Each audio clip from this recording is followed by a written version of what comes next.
Okay, it's about to be a reunion of sorts for you. Ooh, is this my life? Not exactly. We're not quite there yet. You're looking around as if balloons and streamers are about to start falling from the ceiling. I'm waiting for the surprise. Who is it? But surprise, we have another podcast to do. Oh, cool. I love podcasts. It's about to be a bit of a tested reunion. Yeah, we have my former tested co-founder, Norman Chan, and one of our earliest contributors, Wes Fenlon, coming on this week. I just realized that in the course of asking this question, I'm going to admit something. Uh-oh. Which is that I never listened to your old podcast. It's okay. Nobody ever listens to anybody else's podcasts. It's very true. I was going to ask, how did you start that podcast? Welcome to This Is Only a Test, the official podcast of tested.com. And then the music would play. Is that actually it? That's it. Yeah. Is that okay? Yeah. The thought occurred to me as we were rolling into this. I wonder if his very punctuated welcome is just a tested thing that he appropriated for this. No, I did that for the welcome is probably a me thing at this point because I did it for Maximum PC too. Because the Maximum PC podcast was welcome to the No BS podcast. This is episode blah blah for blah blah blah Thursday something or other. Did you say the No BS podcast? Well, the Maximum PC No BS was the No, it's Maximum PC Minimum BS is the tagline for the magazine. Minimum. And I was like, that is a fucking bullshit tagline. For years, I tried to get them to change it to be No BS. So when we did the podcast, we just called it the No BS podcast. Okay. I feel like times have changed a bit since then. Look, it was 2005, man. It was a different time. When I hear somebody say no BS now, I feel like that implies a certain, there's some very suspicious, you can't trust anybody else but me. Everybody else is lying to you kind of thing. Brad, I'm just saying, man, you can only trust me. I'm the one that tells it to you straight here, buddy. You got to wrap your headphones in tinfoil while you listen to this podcast so they can't pick up your brain waves, man. Look, man, if you go into West Virginia, there's the radio exclusion zone, and that's where the truth is, man. It's where they keep them. You know what I mean? Them? Oh, boy. Area 51 is just a red herring, a red flag, a red herring. False flags we don't talk about here. It's a red herring, man. A false herring. A red the flag. Aliens speak radio, man. They can see the waves, and they can't be where there's too much. That's why they take your cell phone away when you go to West Virginia. It sounds too well practiced. I don't think this is... Follow the money, man. That's all I'm saying. Starting to think this is not an act. No, it's look. I'm not gonna lie. I always if you had asked me 20 years ago what my dream job would have been, not knowing what the future is now, I would have said, I would love to host a late night call-in show that crazy people listen to and call in about aliens and UFOs and stuff, a la Art Bell, Coast to Coast with Art Bell. Oh, yeah. Because I unabashedly love Art Bell. The Art Bell show was fantastic in the 90s. Also doing a show like that, the stakes could not be any lower, right? Because it does not matter what you say. I mean... Look, we've seen the bad side that comes out of the spinoffs from that kind of behavior. So, yeah, probably less enthusiastic about it now. But, yeah. Hey, maybe let's just stick to tech. Tech's good. I like tech.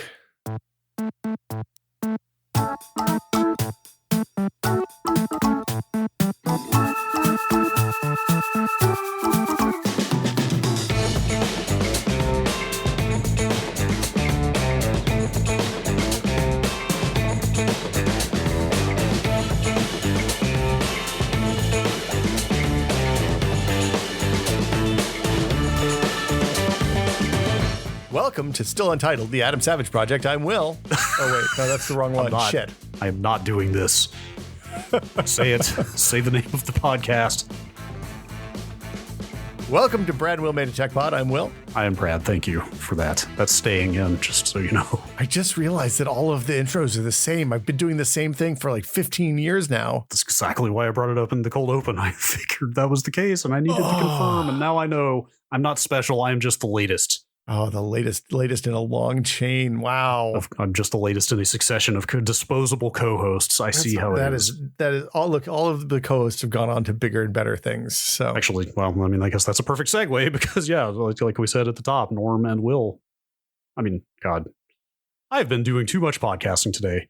Look, Norm we both have red beards. Okay. You both have red beards and your names both start with W. That's true. Norm and Wes are here to talk about the Steam Deck because they've both had hands-on with it for some time now.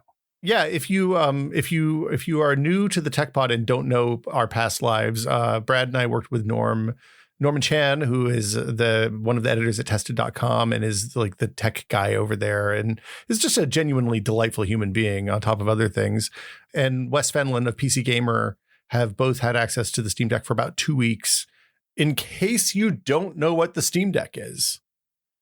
What are you doing listening to this podcast? No, I'm sorry. No, we're inclusive. We want people to come here and learn. God damn it, Brad. You're right. I totally screwed that one up. What's the Steam Deck about? The Steam Deck is a handheld console from Valve for playing your PC games in your hands. So, look, there's a reductive way to do this that I'm going to try not to do. Wait, hang on. Why don't you start with the reductive version and then expand with the much more intelligent and robust version? It's like a Switch, but for PC games. It's not entirely not that. Yeah, you can plug it into a dock and make it come up on a TV or a monitor. You can carry it around. You can take it out on the subway if you have a real wide chair on the subway. It seems like maybe, I don't know. Well, listen on for our conversation with those guys. That may actually be difficult based on the size of that thing. But I get ahead of myself.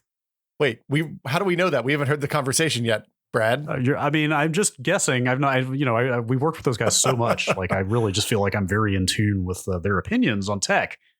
And I'm guessing that's exactly what they're going to say. But yeah, it's like it is a full x86 handheld. It's got a fairly robust AMD CPU and GPU in it to play your Steam games. Essentially a 720p screen. It's got touchpads. Sorry, it's got a touch screen. It's got touchpads. It's got sticks. It's got buttons. It's got a D-pad. It's kind of got all of the things you need to play the video games, minus maybe a mouse and keyboard. It has a gyroscope if you're a gyroscope aimer. There's a bunch of interesting hardware in there. It's a shockingly powerful on paper PC, which we'll definitely talk about. Mm-hmm. And it's interesting because in the progression of hardware that Valve has made over the last 10 years, they started with like these little streaming boxes and some PCs that kind of went nowhere, went on to the Steam controller, then made a bunch of VR hardware, which turns out pretty challenging. And they made that at a pretty good scale, it seems like. And now they're doing something that is completely different. And like, for me, it's pretty exciting. Like I like handhelds and I like not having to fight for the TV. So it's like two of my interests align in one giant wide Switch-like package. It's a cool device for a bunch of reasons. The power they've packed into it, the like kind of shockingly low price they're going to sell it at. We talked to Wes and Norm about all that stuff. But like for me, the crazy thing about it is that it's by far the piece of hardware Valve has made with the biggest mass appeal. Yeah, that's probably right. Look at the size of the Switch audience. Switch has sold over 100 million units at this point. People want cool, powerful video game handhelds. Like you said, everything else they've done, like the Steam controller is kind of a very strange product. The Index, like for as much as it's a well-made VR headset. Still a VR headset. VR headsets, like some people don't want to hear this, but like VR headsets are still a somewhat niche market, let's say. Nobody's shipped 100 million VR headsets right now. That's what I mean. It's like everything else that Valve has made has been like this very, kind of specific use case for a very specific audience. But like the Steam Deck seems like the thing they've made that could blow up. Well, and then the other thing that's interesting to me personally, as one of the proprietors behind the FOSS-Pod, the free and open source software podcast, is it runs Linux and runs Proton to play Windows games on Linux. Not just any Linux. It runs Arch Linux. Yeah, which we will definitely get into. But it's what I would describe as a pretty hardcore Linux use case for most people. Mm-hmm. And they're doing the Linux thing, which is they're making like essentially an embedded system that runs Linux in the background, and then they put their own stuff on top of, and you play your normal ass Windows games. People don't even have to cross compile for Linux or anything like that. Yeah. So it's a fascinating device, and we're about to get into a whole lot more detail about it, I assume, because we totally haven't had this conversation yet. Yeah, and Wes and Norm have both had it for about 2 weeks now, I think. So we'll just jump into that conversation right now. So Norm and Wes have both had the Steam Deck for what, a couple weeks now? 2 whole weeks. Yeah, 2 whole weeks. Wait, hang on. Okay, he's holding it up, Wes. Can you just hold it up next to your head? I know how big Norm's head is. Wow, that thing, it is big. Finally, the Atari Lynx has been surpassed in this pantheon of giant handhelds. I'll tell you when I know how long I've had it for. I've had it since those first 3 videos went out from Linus Tech Tips. That's the day right before the day I received it was the day after those videos came out. What's so okay? Let's take turns. Wes, what's your kind of what was your first impression? How are you feeling now after like 2 weeks with it? My first impression, and I don't remember feeling exactly this way when Norm and I both actually went and tested it at Valve, and I probably felt like this and just forgot because it was a while ago, but like this thing is pretty heavy, and that is still kind of my end feeling of the device, is that it's heavy and it's big for a portable device. It's not something that I would just casually like take on a commute on the train or like take out when I'm like going to the bar or whatever. But it is something that I would pack for a weekend trip, for a longer trip. And it is mostly the thing you're going to be playing on the couch, either balanced on your knees or on a pillow. That's like my go-to method, because if you're just holding it up the way you would a Game Boy or something, like it gets pretty arm fatiguey after, I don't know, half an hour, an hour. What's the hand comfort norm compared to like a Switch? So if you're playing Breath of the Wild with a Switch, my hands were messed up at the end of a 3-hour session. And this has little wings, right? Yeah, I'd say much more comfortable than the Switch. I agree with Wes that it's heavy, although I would say everyone I've shown it to has agreed with me. The first impressions is that it's lighter than it looks, because you're kind of taken aback by the physical dimensions of it, especially if you have a Switch or if your primary game device is like a phone. To use like the Apple analogy, it's like an iPad mini more than it is an iPhone or a MacBook. Except it weighs more than an iPad fat. Yes. But evenly distributed, like the wings you said, like, so ergonomically, it has grippy handles like they shared some images of prototypes and how they got to this design, all their 3D prints and everything from like, you know, how far your thumb can and where the muscles are, where the tension is as your thumb moves, because they're packing in thumbsticks on both sides, D-pad, your ABXY, and a touchpad, and the paddles, right? So really the kitchen sink. I think they did an admirable job on the core functionality. My gripes are with the touchpad, really. Okay, before we get into the touchpad, just to wrap up on the face buttons, it seems like that was the $1 million question for people when they first revealed this thing, is how close to the edges a lot of those face controls are. So like, it really makes sense for the way you hold the thing, like where the grips are contoured on the side. It's really easy to reach the joysticks and the D-pad and the face buttons. I would say the trackpads, maybe if you have really small hands, they might be a bit more of a reach. But I think the one thing that really justifies the size of this system, other than the fact that if it was smaller, there's no way they could have fit all that AMD hardware and the battery and stuff in it, right, is just having full-size joysticks and full-size, you know, face buttons and like a D-pad feels great if you're coming from a Switch. And like, I do not like the Joy-Cons. I love the Pro controller for the Switch, but like the Joy-Cons feel like they're designed for like a kid's hand. They're just too small for me. And these joysticks are great. They feel really nice. How do these compare to the Index joysticks? They're bigger joysticks. They have capacitive. I think the Index is not a really great comparison. Okay. Even though they did, I think you have to go back to maybe like, I actually go back to like the Razer, you know, they have that Kishi thing. Yeah. You can plug a phone in, because, you know, and I think Xbox controller is where I'd say this falls in line with. They feel pretty similar, Xbox, I think. Yeah. Xbox controller is what I always went back to. I think PlayStation, the PS5 controller, I feel like has more. It feels like there's more functionality to that. The haptics here certainly aren't as good as that, but this feels much better than that Razer Kishi. And ergonomically, you can tell where you have these compromises when you try to squeeze a phone, even a big phone, between, you know, Joy-Con like things. I was much happier ergonomically using this than the Switch controllers or that Kishi. So can one of you paint us a word picture? What are the inputs on the front? Like there's stick, left stick, right stick. Are they're upsy downsies like Xbox, right? They're actually on the same level, both near the top of the screen, which takes some getting used to. It's kind of like the Wii U gamepad, I think, had the same layout. And yeah, the D-pad is like hanging out in the top left corner, and the face buttons are hanging out in the top right corner. And then you have your kind of traditional, triggers and bumpers above that. And then the two trackpads hang out below the analog sticks. And you have paddles underneath on the inside of the grips. Yep. And two triggers and no dual stage trigger on the left and right triggers. I use haptics to indicate when you've reached a certain threshold. And that's something you control, the developer controls in their Steam controller profile, I assume. User can control it. Absolutely. Yeah. Did you find yourself using the trackpads?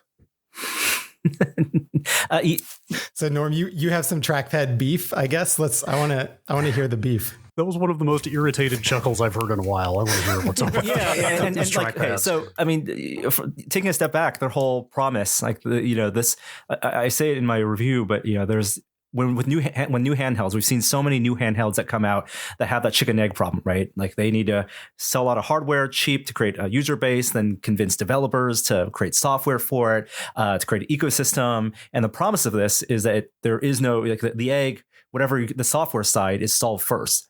Millions of people have Steam. Millions of people have a library of games. And the promise is here that you can buy hardware at heavily subsidized price, and you get the backward. You have all your games, your emulated games, whatever games already on this device. And that includes legacy games. So one of the big questions was, how does it do with not just like RTS games? You're not going to play RTS here. I tried, there's a touch screen, so you can use the cursor as a touch screen. You can even use the gyro as a mouse cursor. But point and click. I think point and click is where the touchpad makes the most sense. And the pointing, I have no problem with. If you remember with the Steam controller, they had 2 round trackpads, highly configurable again. And the way to think about that was less like a laptop trackpad and more like a trackball mouse. Like it really emulated the trackball experience of momentum, acceleration, stopping. And it had some kind of cool feedback to it too, right? The clickiness of it. Yeah, the linear actuators that they had behind that. Here, because of the form factor, no linear actuators. They actually, I think iFixit did a teardown, and what they found was they actually have just kind of vibration coils, like speaker coils underneath that you can calibrate, yes. But mostly, I think it does a good job of simulating the fling of a trackball, but the pressing of the click, right? My intuition is click into the trackpad. That's not good. The pad is too small. I'm too often, the cursor flies everywhere. And then, so their solution is use maybe a shoulder button, right? Because if you think of a trackball, your index finger is the click on the mouse. So if your thumb is the trackball, your index finger is the click. The shoulder button, I found that actually strained my hand using that as the click while using my thumb as the trackball. You can use the paddle also. I think that's also a default, and there's other buttons they can make, but none of those felt good. I ended up just using the touchscreen. Wes, what's your take on the trackpad? So I agree that the click on the trackpad does not feel especially good. It doesn't feel anything like tapping on a laptop trackpad. That didn't really bother me though, because I only used the mouse for a few games where a few games I decided I do not want to play this kind of game on the Steam Deck, like first person shooters that are much twitchier where they don't have like controller support. So I was like, okay, that's not a good fit. But I did play a point and click game, the same as you, and I just used a controller config for it where you could use the A button to click, you could use the trigger to click as well. And I didn't have a problem with that. And then when I set up emulators, I had all the kind of the controller buttons configured the way they would be on the actual game controller. And then I used the trackpad as the mouse for the UI. And I used one of the back paddles as the click. And it's not... If I was doing 5,000 clicks on it, it would definitely be annoying and like strain my finger, right? But I was kind of just using that to like launch a game basically and like go through a menu. I thought that was totally fine. It's the click and drag that I felt was the issue, right? If you need to hold down a mouse button, a cursor button, and then move something over as you would. That was kind of hell. Yeah. That I never found a good ergonomics feel for. Is it multi-touch? No. Multi-touch? Okay. I don't think so. The touchscreen would be. But it almost looks too small to accommodate 2 touches at once. there was a weird, I don't want to say bug, but just a result of the way they programmed their inputs, I guess, where if you switch over to the Linux desktop, by default, they're using the right trigger, like Norm said, to be your mouse click, your left click.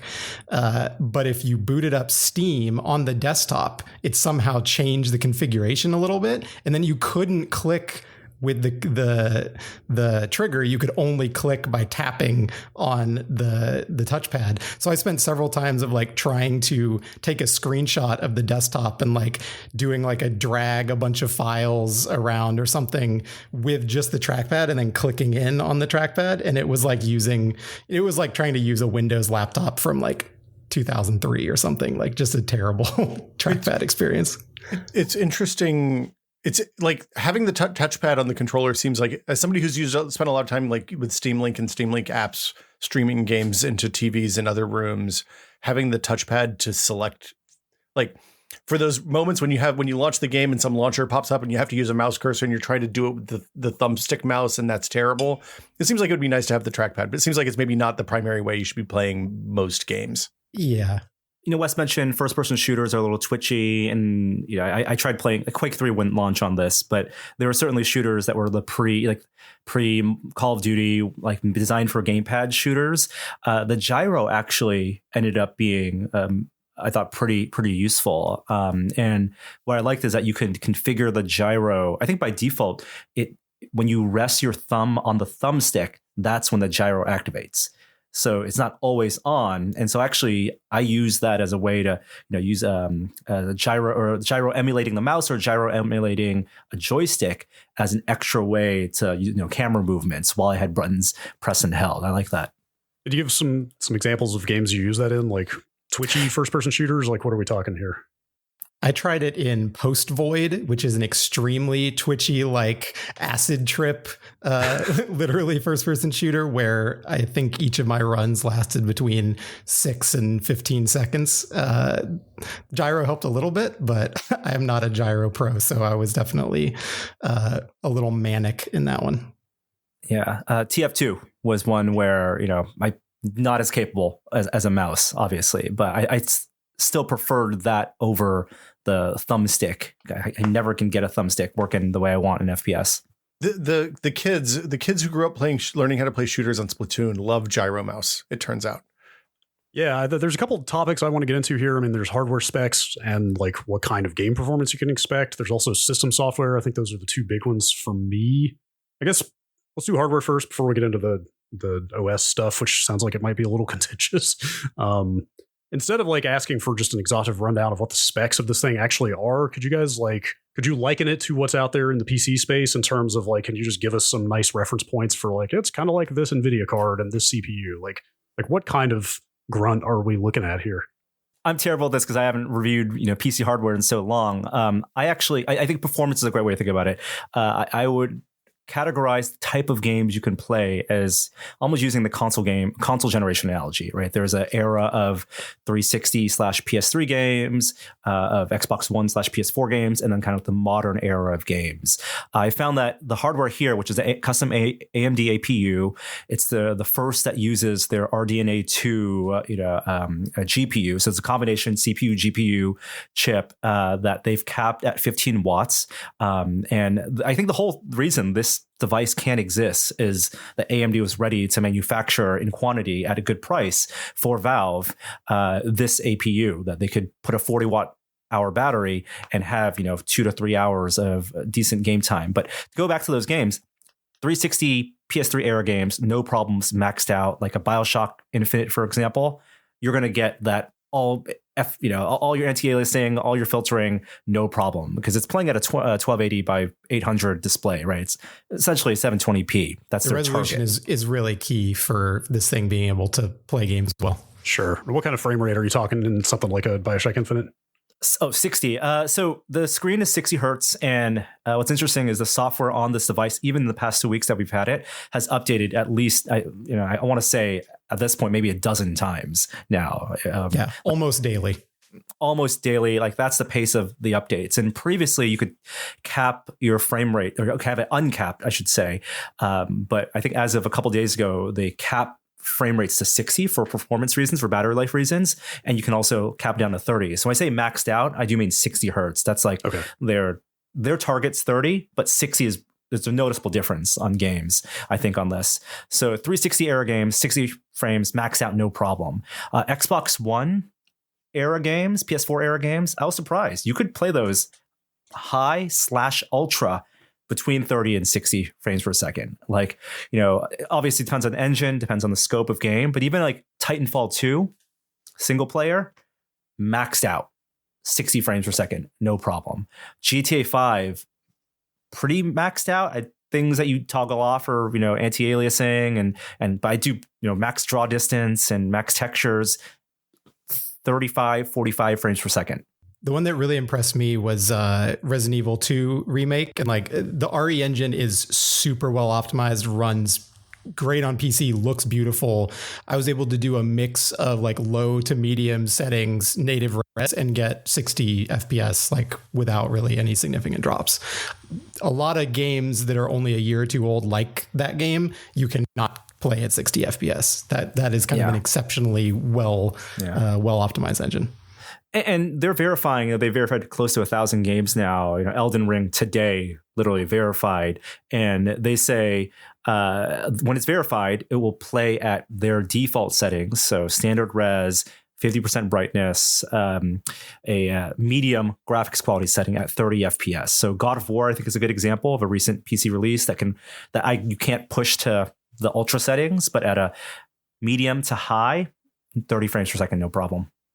What about like high Twitch games like a Hades or a Spelunky or something that requires like low input latency and high frame rate to like really excel at?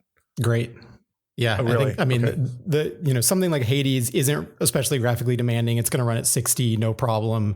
And the screen is super low latency. I mean, I'm not going to say it's like a 1 millisecond, TFT panel or something, but like it's good.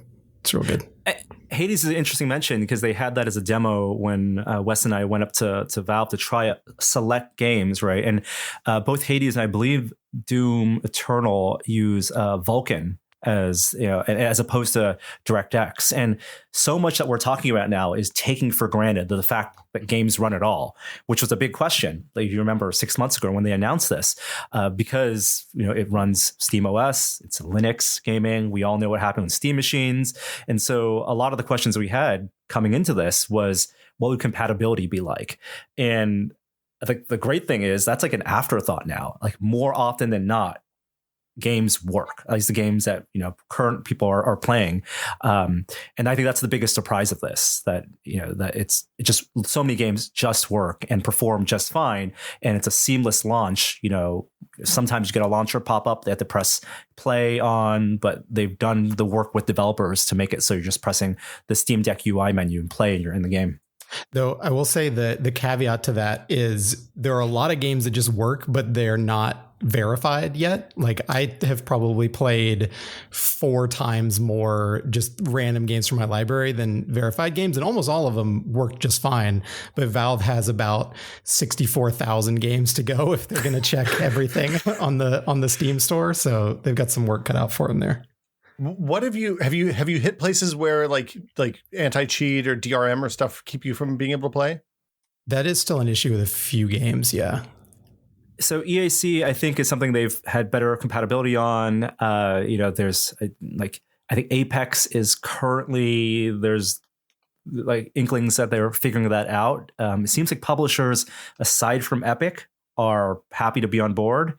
And weird. Funny how that works. But I mean, if you go back to Brad's thing, the other thing to talk about is the software and the platform stuff. And one thing I didn't get to do in time for this is do a full Windows install. That's for many reasons, not the least is that the graphics drivers aren't ready yet at this point for Windows.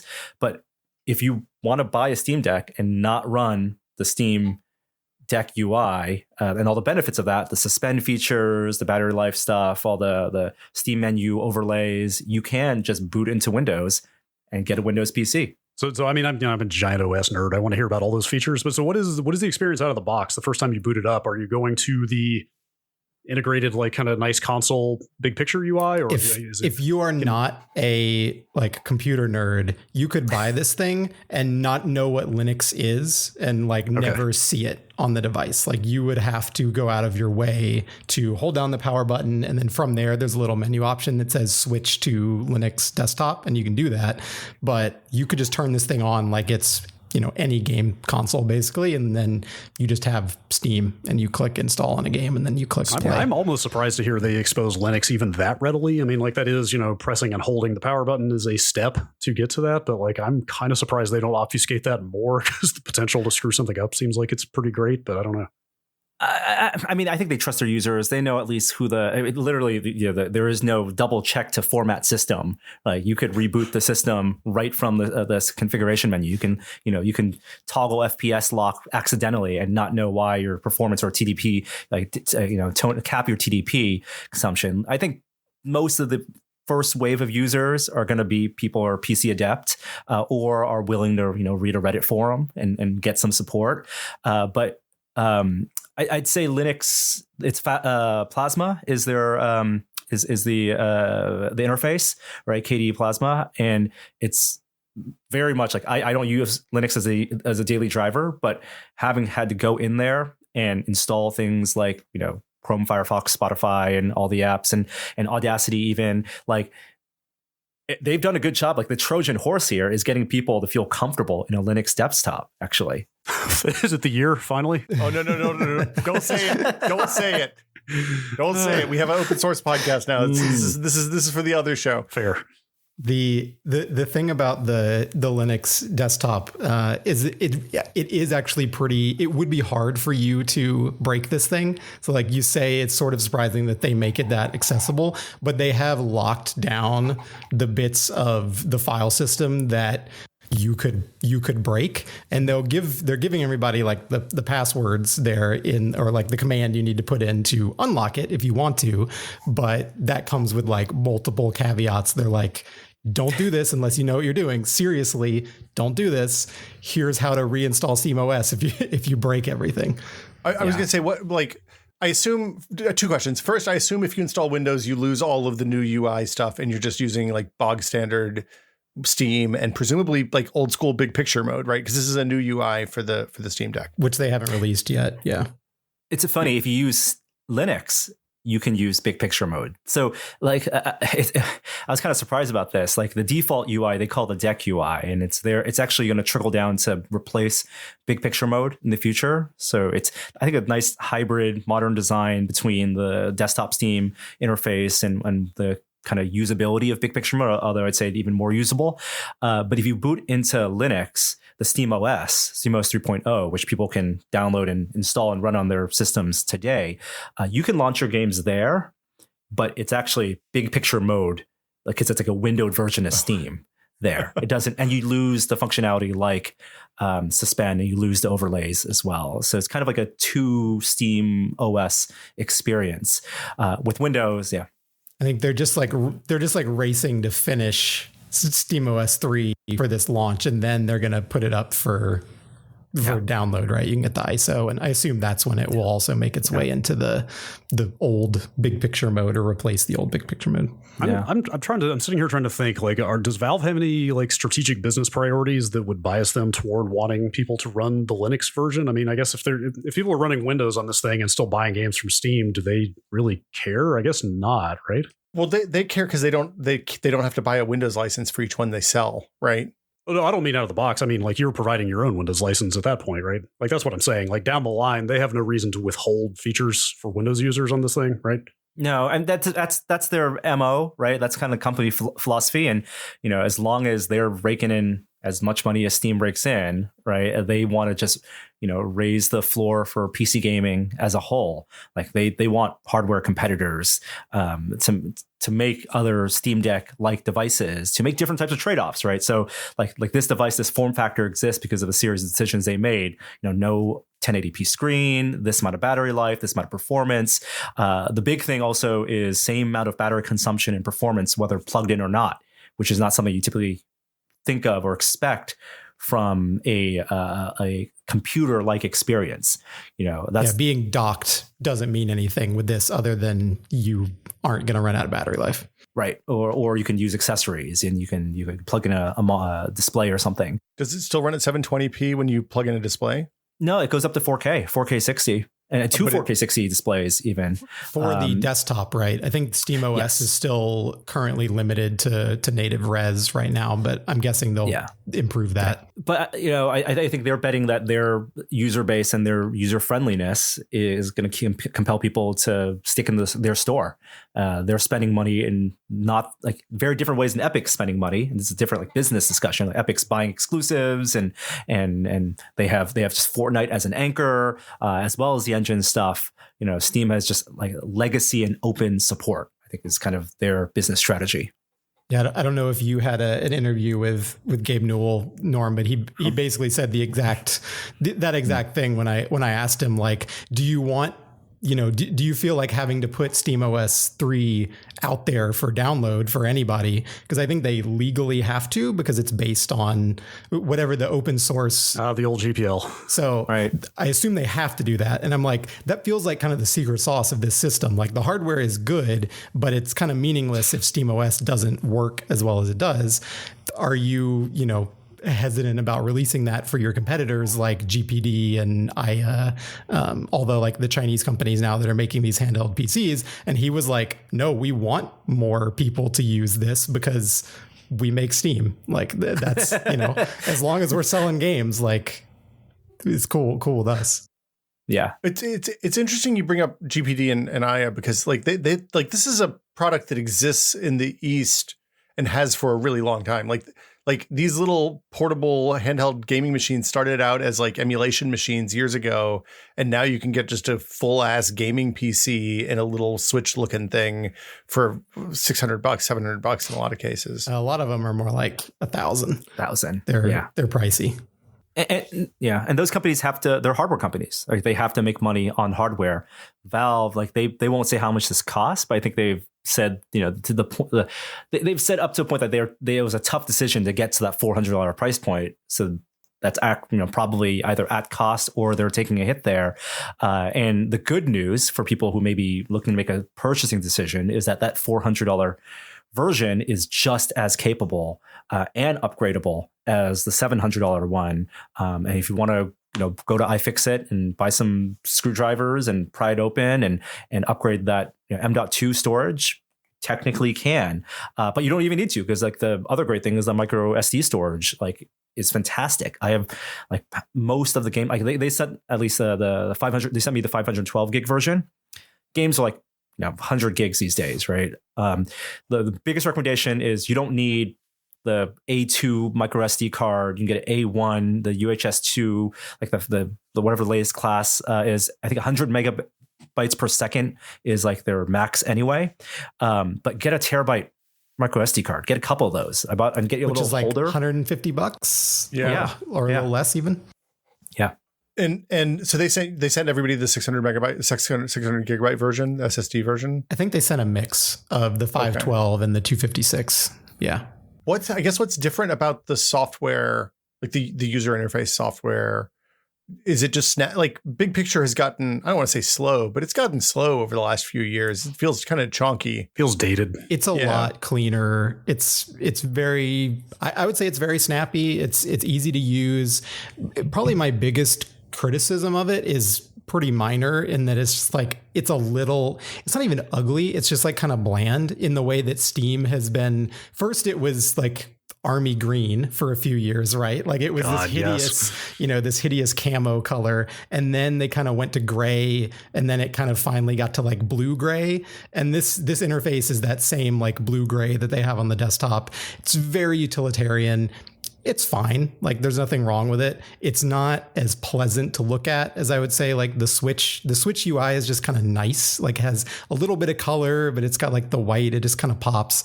This is like very straightforward. You're not going to look at it and be like, oh, this is just like such an elegant, pretty UI, but it does everything you need it to. It's really clearly laid out. Like you could pick this device up without having used it and in 5 minutes you're like, okay, there's where my games are. This is how the settings work. Like, I get it. It's easy. Yeah, it feels very Android in that way. I kept on thinking about this feels like the Android version of a gaming OS versus a polished mainstream, super mainstream friendly like iOS OS. Have either of you tried streaming games from the desktop to the Steam Deck? Yeah. So did a bunch of comparisons, and you can do Steam Link's remote play on basically any device now, right? Like that Kishi thing works on iPhone. You can do it on TV. I don't know if Chromecast has a Steam Link. You can do Moonlight to a Chromecast now, I think, but I don't know if you can do the Steam Link version. Yeah. And you know what? I would not buy this just as a $400 remote play device, because that it means that you probably have a gaming PC, but it's actually really nice to supplement for battery life. A game like Cyberpunk doesn't run well natively on this, but I was able to continue a Cyberpunk campaign running on my desktop on this, or Red Dead. Like, if I'm playing at home and I'm on my couch, there's a router nearby, I actually oftentimes deferred to remote play because I knew I'd get more than twice the battery life running it there it's running at 4K or at least 1080 on my desktop, right? And then scaled down to the 720 screen. And it's just a nice, pleasant, low latency experience with the option then to boot it up locally when I'm not in that Wi-Fi spot or somewhere else. I haven't done a whole lot of streaming yet. How did you find the image quality, comparable playing it streaming versus local? Yeah, and you do a little bit of tuning, I think, on the desktop side, because you can configure what your game resolution is going to render at, what that caps out at. I found that you don't need to render a game at 4K on your desktop because this is 720. 1080 downsampled is super nice. Latency, with a standard, you don't even need a Wi-Fi 6 router, but latency was an issue for these types of console style games, third person games. Did some Halo Infinite in that, and it's pretty seamless. It did make me wish, because doing Steam Link on like a phone with an OLED screen, it did make me wish it had a better screen, because it's a 7-inch screen here. There's the matte finish on the high end model they have, but like if I could pay more for a 1080 screen or an OLED version, that would be really killer. I'm curious your feelings on the screen overall. I feel like it looks really good, but maybe I have a bit lower standards. It is definitely not an OLED. Like, it doesn't have that degree of pop to it. Yes. Not only that, I have some noticeable backlight bleed. I don't know if yours has that. Actually, I haven't talked to anyone else who's had a review unit, but the top of mine, top right, where the USB cable plugs in, like, pretty noticeable. It's a lighter at the seam lines, just because it's an IPS LCD. You touched on this a little bit before, but like, what are the just kind of handheld oriented features built into the system software, like suspend, overlay, stuff like that? Are those exactly what you think they are? Are there any others that are notable? Suspend is, I think, probably the most important feature, because that's something that they work really hard, because there's suspend and also cloud saving with that too. So the idea is, if you're literally in the middle of the game, not even hitting a pause menu, you could press the power button. And in my testing over like an 8-hour period, there's some battery drain because you're running in memory. Memory requires power. It's about like 4 to 5% over a normal workday of battery drain. So don't leave it in your drawer with the game suspended. But it pops on almost instantaneously. Like, it is, you press the power button and you're back in the game. There's no like texture pop in, or anything. Wi-Fi is back immediately if you're, something that needs to be connected. If you pause the game and the developer supports it with Steam Cloud Backup, then when you're pausing the game, the save game actually goes up to Steam Cloud, and you can boot up the game on your desktop and resume there without having to quit the game on the Steam Deck. Wow. And that's a new feature, like a new Steam API that they just rolled out within the last month or two. So yeah, I don't know. Yeah. Does anything support it yet? No, it's pure theoretical. I couldn't find, it's tough to, it's theoretical. But it's a really cool idea. It's so just so I understand the workflow, you pause it on your handheld, and then you fire the same game up on your desktop, and it just goes back into that pause menu. You don't have to load a save or anything even? You have to load the save. Okay. But it's in the back end. So developers, the way they send the Steam Cloud save files, it's more rapidly sending them up when you're in a pause state. So it's probably basically just adding a like if on Steam Deck power off, send to cloud instead of only sending to cloud on game exit kind of thing. So we'll see if anybody actually adopts that. Yeah. But it's pretty cool. Even just being able to suspend this thing and then turn it back on and play a game. Obviously, you can do that on a console for years, but being able to do it on a PC is pretty cool. There are ways though that I wish it was almost more like a dedicated console in terms of like the low power states. Like suspend obviously works as you imagine, but you know how PlayStation, when you're not using it, it's in a sleep mode because it's plugged in, but it'll do like background software updates or game downloads. There's none of that here. This is more like a laptop. When you're pausing it, the screen is down. So you can't have like a screen off low power state to have game updates, and so oftentimes software updates, game downloads, I'm like waiting, looking at the screen, downloading. It's a short-term problem, but if you're downloading a ton of games or doing memory card transfers, I wish there were things that could happen in a low power state. It'd be nice if that's something they could figure out how to add like while you're plugged into power, maybe, because I'm sure they don't want the battery drain when you're not plugged in, but that seems solvable. Yeah. One thing I want to say about the suspend feature that I think is really cool is, this is a system level feature, so it works with anything you add to Steam that is not a Steam game. So like I've been playing a lot of emulators on this thing. So like I put in Metroid Prime, I can be in the middle of a Metroid Prime like boss fight and then just hit the suspend button, turn it off, turn the thing back on, 10 minutes later, and like I'm just right back there. One of my big issues with the Switch now, 6 years into the Switch's life, is that it's launching things is slow. It's incredibly it takes a long time to launch Animal Crossing at this point. Do you feel that on the Steam Deck as well, or do you think that that's like the SSD and the fast SD card have solved the problem? It's like a PC. It's as fast as it is on a PC, which is to say that it's not instantaneous, but you're not waiting for a minute. You're waiting 15 seconds. I think it's more game dependent than system dependent. Like there are definitely those PC games where you're like, okay, I'm going to wait 10 seconds of black screen, and then I'm going to like mash the button through 30 seconds of logos before it will let me get to the title screen. So an indie game, you can get up and running pretty damn fast, but some of the AAA games are still kind of a pain in the ass. Honestly, you say that, it kind of feels like this is an indie game. Like the Switch, everybody jokes that the Switch is the PC's indie game handheld, but this feels like this is the market they're going after with this thing. I think on paper, yes, but I think the surprise is how capably it runs those I say last gen, but still modern AAA games, and I and which is like a disconnect, right? You don't think of even like the Aya Neos, like, yes, you can run PC games on that, but you're not thinking you're going to run God of War. I'm not thinking I'm going to play Red Dead Redemption. You could do that for an hour and a half on here, no problem, which is kind of mind-boggling from just a form factor, even though it's bigger than the Switch, but it's not how I think about portable gaming.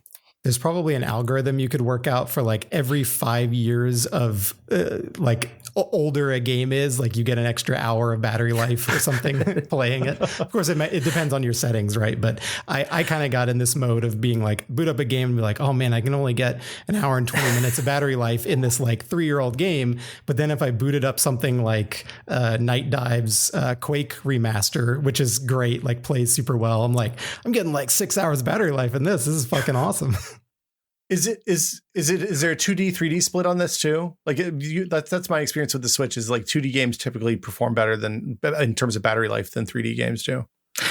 Sure. I mean, it's engine dependent, right? Yeah. And it's shared memory. It's DDR5. Right? I think there's only a gig of dedicated video memory.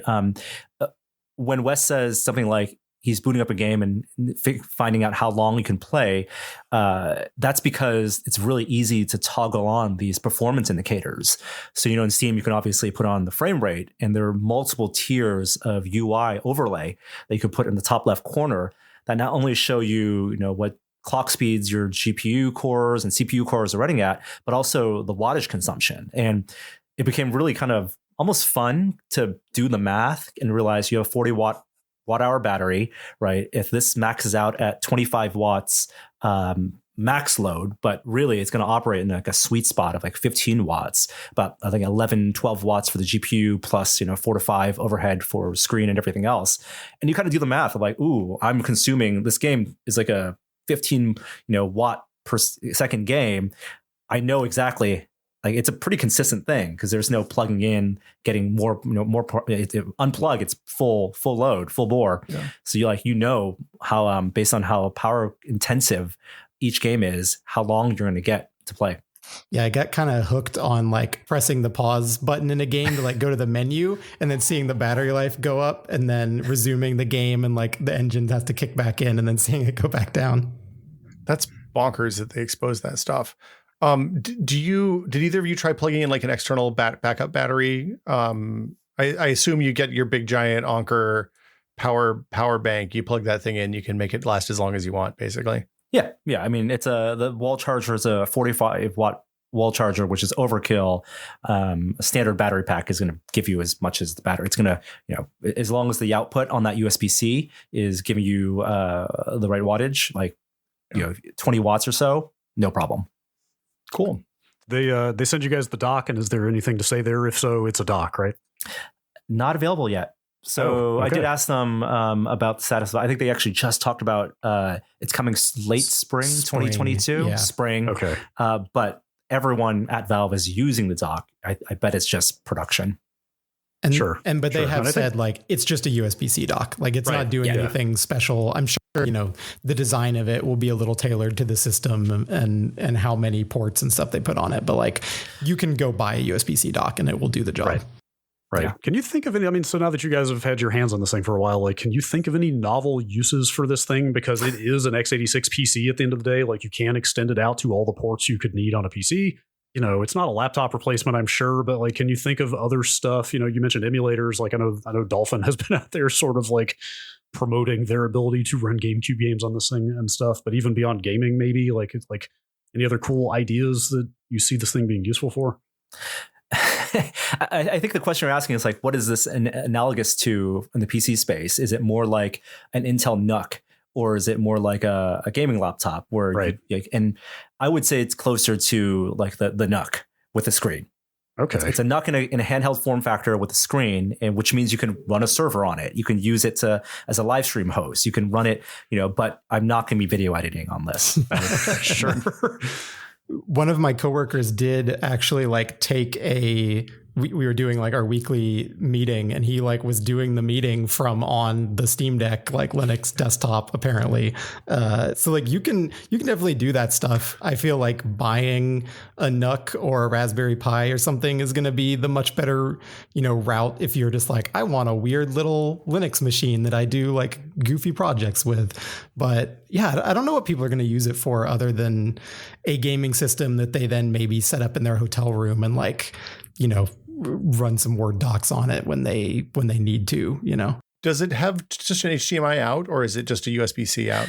It's one USB-C out, and there are a lot of price differences on the marketplace right now for the type of what you get functionality-wise with hubs. So like Anker, for example, you can pay $30 and get a USB-C hub that gives you, a bunch of USB-A ports and HDMI out.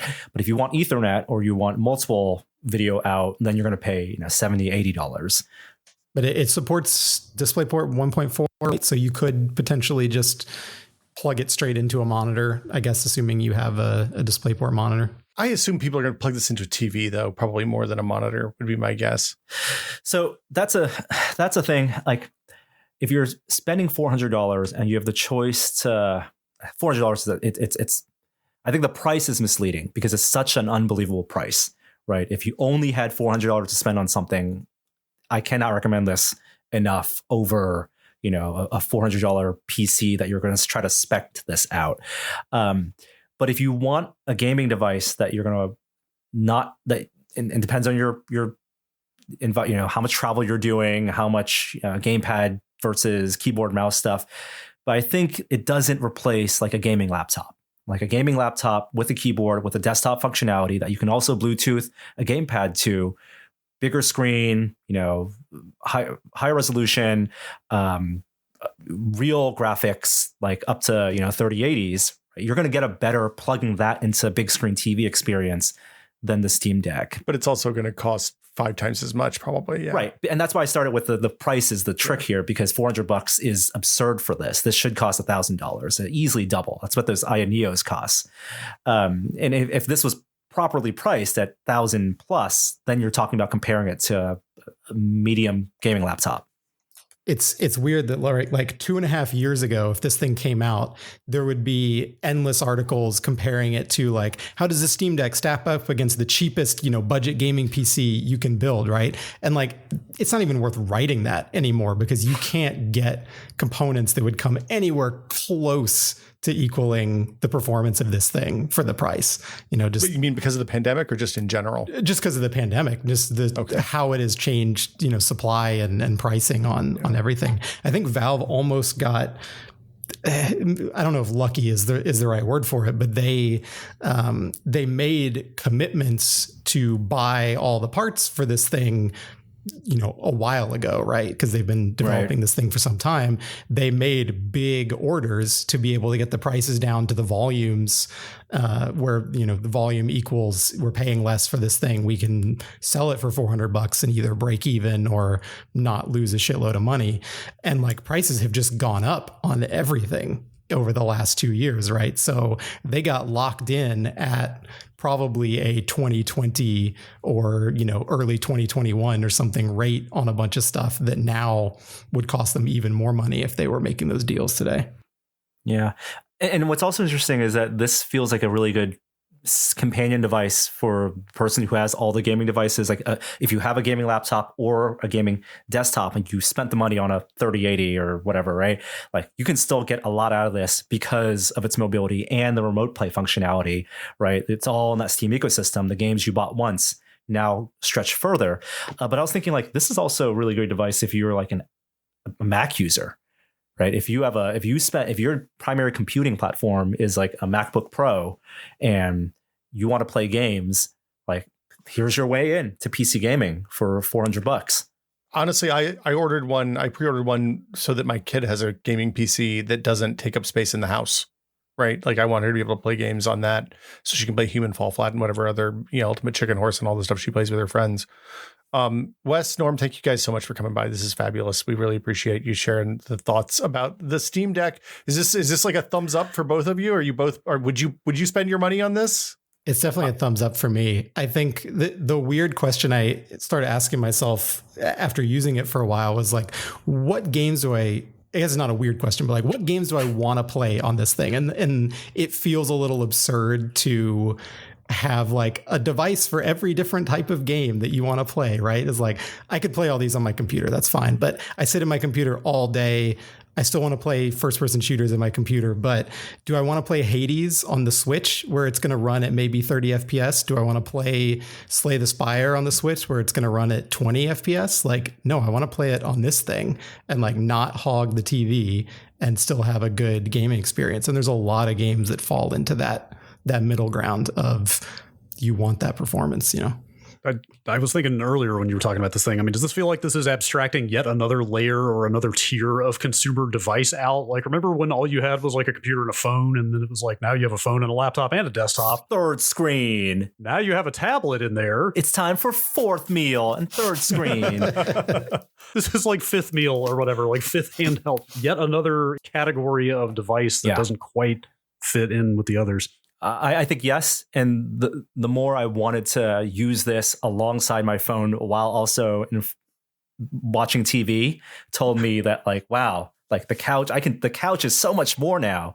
I think conceptually it's a success. Execution wise, absolutely it impressed me with more to come. I think this year, not only are they going to be trying to fulfill orders, but iterating on the software. It feels like there's a lot they can still do, and they've been iterating really quickly, but also feels like the beginning of something, right? Where if someone's reading the 100 or so reviews that are coming out this week and trying to make a purchasing decision, one, if you're making a purchasing decision on February 25th, 2022, you're not going to get a Steam Deck until summer or later, right? Or the fall. And it might be worth waiting because if Valve proves the marketplace for this type of hardware, and they're going to be competitors, and AMD is going to be improving architecture, and Valve has said they're already thinking about, you know, their excitement internally about what the next device can be, then really the question is, you know, do I want to get the Steam Deck for what it is now? Or if I'm thinking of wanting to spend $500 to $1,000 on something in the next couple of years, what is that next device if this proves a new type of ecosystem of gaming? I think the only thing that you can't beat is the price. Like, the deciding factor may be the price. And I don't think if Valve was going to continue with a Steam Deck 2, they could afford to do a $400 version. Well, and if a bunch of people come into this market, there's no incentive for them to subsidize anymore at that point too, which you know, it's an interesting, like, it's the most interesting piece of hardware I've seen come out in a while. I can't wait to get my hands on one. So yeah, ergonomically, it's a lot better than the old fat Nintendo DS. But I am excited for, like, what is the DS Lite of Steam Decks? You know, what is the V2? Is it going to be that elegant and, you know, half the weight and all that stuff? Like, that's really exciting.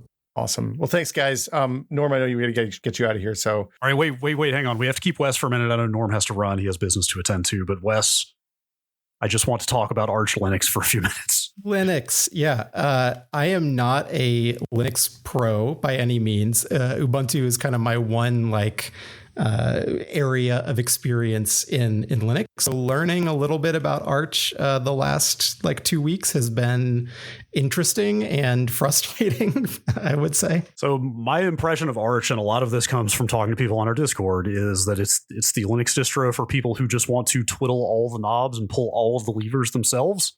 And that feels like something that people at Valve would maybe be into. Oh, absolutely.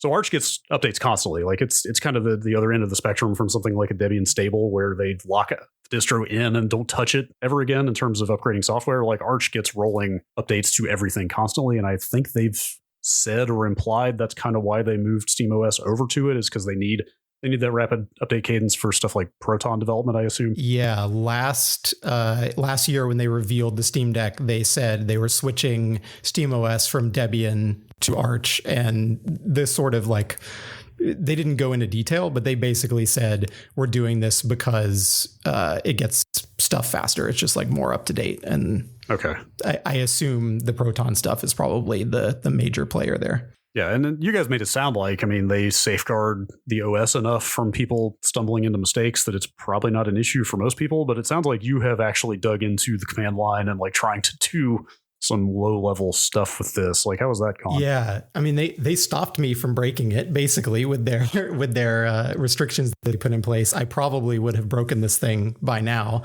if those weren't there. But basically, the way I understand is they've locked down permissions on the sort of the part of the partition that SteamOS lives on. And then there are a few other partitions that, if you're trying to install some sort of basic Arch tools that you would use for assembling executables, basically, the partitions were too small for me to be able to install those tools. I don't remember the names of them off the bat, but, like, using Pac-Man, which is, like, the kind of the Arch built-in, is compiler the right word? Package manager. The package manager. Yeah. Basically, I needed to install several hundred megabytes of stuff to, like, a 200 megabyte partition for that all to work properly. And I just couldn't do that. And I couldn't access the bit of the file system that a lot of stuff wanted to go to unless I put in the used the sort of the unlock code that they eventually, like, sent us out in an FAQ. And I was just like, do I really want to, like, break this thing 2 days before, you know, review embargo? No, I don't, is the answer. What's the restore process if you do make a mistake? Do you have, like, a thumb drive with the OS on it, or is it on a recovery partition or something? I think they have an image of SteamOS that you can download, but it's not like baked into the system. You would have to, I'm sure, put it on a thumb drive and stuff. But the nice thing about the way they have this thing set up and the way Arch works, and I'm sure there are going to be some Arch Linux users who know much better than I do, sort of like the stuff that I'm stumbling around talking about. But basically, you can build your own packages on Arch, and they're all going to tie into, a central version of files you have installed, like the equivalent of DirectX, right? Or you can use basically the app browser that they have just built into the KDE Plasma interface called Discover, which will install a Flatpak, and the Flatpak of a program includes everything it needs all in that bundle. So potentially you're installing the same version of DirectX or whatever the equivalent is in this case 7 times if you're installing like 7 different programs on your system that each are contained in their own Flatpak, right? Kind of wasteful in terms of storage. Plenty of like hardcore Arch Linux users that I saw on forums when I was kind of stumbling around figuring out what all this stuff was are like, I don't use Flatpaks because they're wasteful, and also I don't like them for these other reasons. But if you're on the Steam Deck with its locked down version of Arch, and you can just go and click install on a Flatpak and it works perfectly and you don't have to mess with anything, and it's great, then that is a pretty good like way to get people who don't know how to use Linux, don't know how to use the terminal, into that desktop environment and be able to do like at least some of that advanced stuff outside of the Steam interface itself. Flatpaks help you avoid the problem of, hey, I have 2 applications and one requires Python 3.6 and one requires 3.9. And like never the twain shall meet. So, yeah. I don't know who came up with it. It's another containerized application format similar to Snap, or not too dissimilar from Docker. Yes, there are some grognards I think are not big fans of that kind of thing. But do they expose? Is the terminal there and present and exposed in KDE Plasma? Like, could you just plug a keyboard and go? Yeah, it's there. You can easily. Totally. You can get into it. Yeah, I just put a USB-C keyboard into the thing and it worked totally fine. I was able to do some stuff on the terminal, but a lot of the commands that I was trying to input were just tying into system stuff that either wasn't configured or was trying to change a file that I just like wasn't able to change. And I didn't know enough about Arch Linux at first to know, like, was I doing something wrong, or was it, the way they had it configured for SteamOS. And I think it was mostly the latter. It was just like I was not allowed to access files that on a kind of normal clean slate Arch Linux system you would be able to change. But it took me a while to like figure out, of just every time putting in a command and it being like cannot access like auto execute or whatever. And I'm like, but why? Why not? And then going through all the steps to fix that and it not being able to be fixable. And eventually I was just like, or I can use this app browser to click install Dolphin and install PCSX2, and then I can just boot them and they work and it's great. And that's what I did. That's cool. It's cool how open this thing is. I'm kind of excited for people to really get their hands on it and start tinkering with it, like install every distro under the sun and see what else they can do. Awesome. Well, thanks, Wes. Yeah, thank you guys for having me on. I am looking forward to seeing you talk about the Steam Deck in 6 months with like whatever other version of Linux somebody has put on it, or running a Quake server on the Steam Deck or something like that. I'm sure there'll be some fun stories coming out of it. Norm ran off before he had a chance to plug anything. But if you have anything you want to plug, now's the window. Yeah, I mean, you can go read my review on it on PC Gamer. There's been a bunch of videos already about kind of hardware benchmarking this thing. So I just spent a lot of time playing games on it and talking about what kind of games I think are a good experience on it and why. And we've got some interviews with Gabe Newell, as well as the Steam Dev developers, engineering team. So yeah, check out PC Gamer for that stuff. Well, that was a lot of Steam Decking. No, it turns out we asked after we turned off the recording. It doesn't get warm. That was the one thing we forgot to talk about. But it doesn't. Wes said that you can feel warm air coming out of the vent at the top, but it doesn't like heat up like a gaming laptop does when you set it on a comforter at a Best Western and it starts to overheat, and then you hear the smoke and the bad things come out of it. Please don't set your brand new Steam Deck on the comforter at a Best Western. They don't watch those things. Don't set anything on the comforter at a Best Western, actually. Look, so I stayed in Best Westerns a lot when we first moved to California, because we would travel and we had a dog, and they're all the best Westerns on the West Coast that we found are dog friendly. So you could bring the dog and stay in the room, and like you didn't have to, deal with the even worse hotels. And Best Westerns, while not great, reliably consistent. Okay, maybe I'm being harsh. Would you say the Best Western is the Waffle House of motels, I should say? Okay, now that's a loaded question because you know how I feel about Waffle House. I would say it is the Perkins of inexpensive travel lodges, quasi diners. Yeah. Hey, you want to hear something trippy though? One of the best wine cellars I've ever seen was in the restaurant in a Best Western in Canada. Because once you get out of the United States, Best Western is actually not a bad chain. Oh, like the Best Western in Whistler had an amazing restaurant, like one of the top meals I've ever eaten, and this bonkers wine cellar underneath it. It was at a Best Western.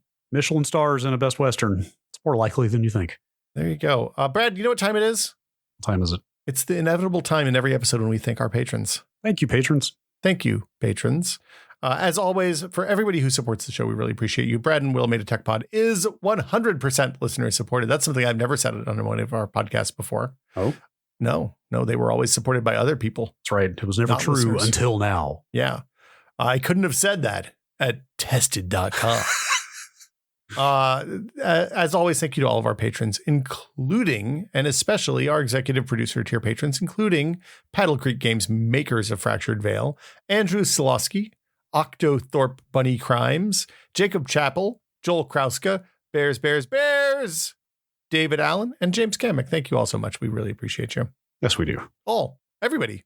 Yeah. And if you want to find out more about the Patreon, if you want to support the Tech Pod, you can by going to patreon.com/techpod, where any membership level will get you access to our fabulous Tech Pod Discord full of beautiful nerds and smart people sharing information and knowledge and things that they love and things that they don't love sometimes. And like, it's just a nice place to hang out and talk to people who share interests, it turns out. Yeah. If you want to hear what separates your Arch from your Gentoo, there's a channel. There is absolutely a channel where you can find out. Yep. If you want to talk about if you want people who've spent thousands of hours listening to you talk on podcasts and find out highly specific information about what microphone would suit your particular voice tone best, there's a channel for that too. Boy, they've got the answers just ready to go. Yeah, I mean, that might be more specific for you and me, but I suppose so. Anyway, the address is patreon.com/techpod. We would love to hear from everybody who wants to support the pod. And would love to see more. Always love to see more faces in the Discord. And as an added bonus, next week we were supposed to do Q&A this week, but we're going to do it next week instead. Which means that I realized we also need to thank our associate producer tier patrons because it's the end of the month. That's right. This is when we do that. So let's thank Andre M. Burke, Arthur Geese, Dave Yulian, David Fan, Graham Banks, Jad Rita, Jason Nealand, Jay Maybe, Jorge Pereira, Josh Klein, Julian, Mike Bell, Nathan Phelps, Ryson, Sanchit Kumar, Steve Lynn, Terry Cox, Thomas Shea, and Wedge. Thank you also so much. Thank you. And next week's a question episode. So if you have questions, you can send them to techpod@content.town. We will turn those Q's into A's, or you can use the questions seeking answers channel in the Discord and do the exact same thing there. That's right. That's all I got. I'm just agreeing with you. You're just excited. Brad is looking off, staring into space wistfully, thinking about the Steam Deck. Did you pre-order one? I did not. I'm just not a big handheld video game player, honestly. Like, I play Switch on the television every chance I get. See, you live in a house with low competition for TV. It's true. That is very true. My house has high competition for TV. Yeah, no, I get it. I get the use case. It's just not for me. It's just not my use case. The idea of sitting there in the living room playing God of War on my lap is very compelling to me. But that'll do it for us this week. We'll see you all next week. Thanks for listening, everybody. Have a good week. And don't forget to subscribe to the FozPod. It's at fozpod.content.town. Bye, everybody.